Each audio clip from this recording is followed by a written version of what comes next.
Klídeček, pohodička, kytárky, jak říká Vítek. Stánky! Stánky, ne.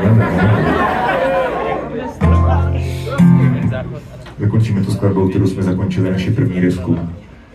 Tulipány.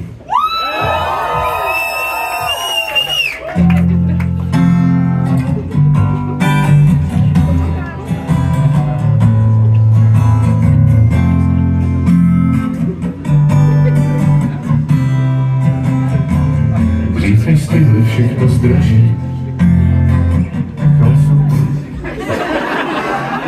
Já jsem to udělal úplně stejně i v té Olomouci, kámo. Já jsem si popletl ty slovesa. Já vím, děkuju. Ale škoda, to byl hezký moment. No, tak ještě jednou. Wow. A když kdyby si vyměnil a pokračoval tady těch pohledů. Nevadí.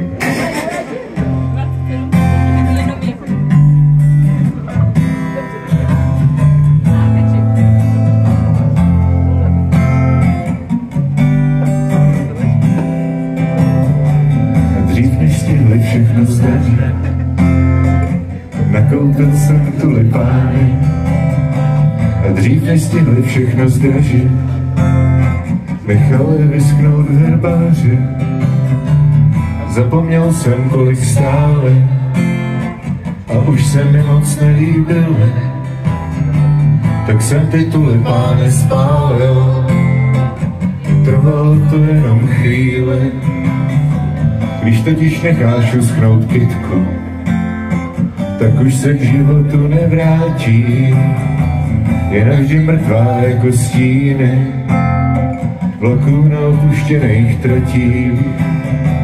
Občas mám pořád těžký spaní, když cítím steska nebo vinu. Zraje mi z hrudi tulipány a já to teď jim pořád zalívám hlínu.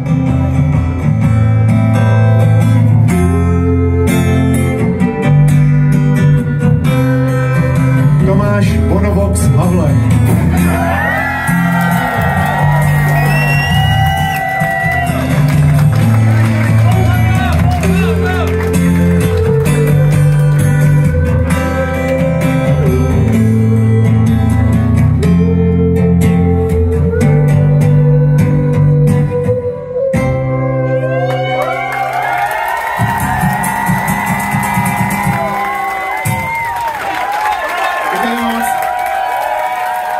Já jsem zde večera chtěl.